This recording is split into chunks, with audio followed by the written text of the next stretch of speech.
Android users, you can now have TYT in the palm of your hand. Our TYT app is available for download in the Google Play Store. Just go to tyt.com/app to find out more. Donald Trump is continuing his trade war, and his more recent target has been Turkey. So through a tweet, he informed the American public that he has increased the tariffs on Turkish aluminum and steel. He wrote the following: "I have just authorized a doubling of tariffs on steel and aluminum with respect to Turkey as their currency. The Turkish lira slides rapidly downward against our very strong dollar.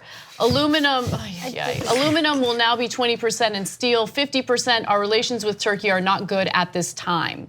Okay, so I just want to say one irrelevant thing before Nomi tells us the important stuff. Okay, so he always used the word strong, and it's hilarious. And we were just talking off air about how when he got out of Vietnam because of the bone spurs that he theoretically had, he said, "I got a very strong letter from my doctor saying I have bone spurs."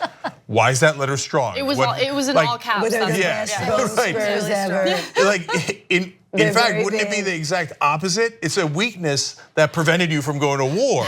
How can the letter be strong? It's a very strong weakness. Strong weakness. Right. The strongest weaknesses ever.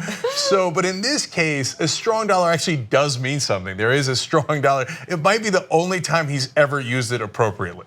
Yeah. Just my random comment. Also, like proper nouns, can we just say Trump has no idea what a proper noun is and what to capitalize and what not to capitalize? No, I know. It's no crazy. question. Okay. He did capitalize the A in aluminum in one of the last sentences. So for no reason. For no reason. And dollar, capital D dollar. So basically, here's the thing. We obviously he's invoked these tariffs on steel and aluminum and other things randomly. He invoked them, then he sort of exempted places like Canada, and then he unexempted them. He's sort of been all over the place. Like he has a bad moment, a bad day, bad hair day, whatever, and he goes forth with this. So with respect to Turkey, he's doubled steel tariffs on Turkey. Now, what does that mean?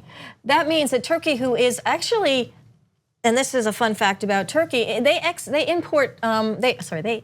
export to us what comprises 6% of our steel import. So basically they're number 6 on the list. There's Canada's number 1, and not too far behind is Turkey.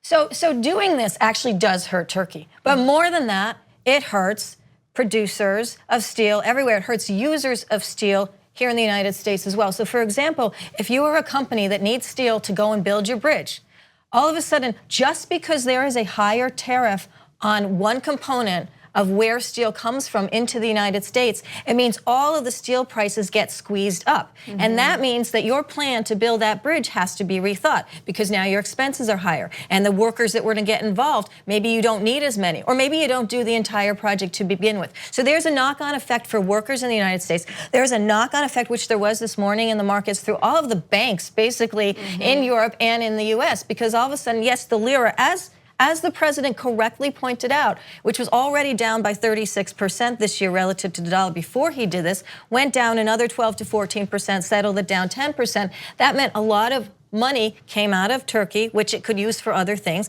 It also meant a lot of banks with exposure to Turkey got hit. And what that means is markets get hit. And what that means is people with 401k money in markets and so forth get hit. So the knock-on effect of one little tweet economically was to erase potentially a lot of jobs, a lot of value. And just because the United States can't negotiate with Turkey for the release of the pastor. So we don't need steel though, because we're gonna build our bridges out of coal.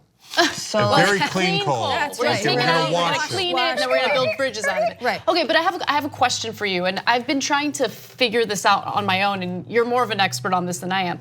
So when do tariffs make sense? Because I do think that it's a nuanced issue. I think that in some cases tariffs might make sense. The way that Trump is doing it is, of course, nonsensical. But when would you say that it would make sense to impose tariffs? Well, it might make sense in the use of the real National Security Act, which he's just been bantering about to do whatever he feels like it. I mean, if there were a situation where there is a danger, it makes sense to stop it or to impose a tariff because it presents a danger. Importing steel is not dangerous. And so that, but for the most part, in this economy, it doesn't make a lot of sense. There are tariffs and there are subsidies. You can subsidize a component of your workers or of your farmers or so forth by the government to ensure that they, can make their next year, that their crops, that were hurt by weather, have the potential to carry them through for another year and so forth. There's ways to subsidize, but to create tariffs in a sort of malicious way, which is how he is using the tariffs, simply incurs uncertainty on every level in every country.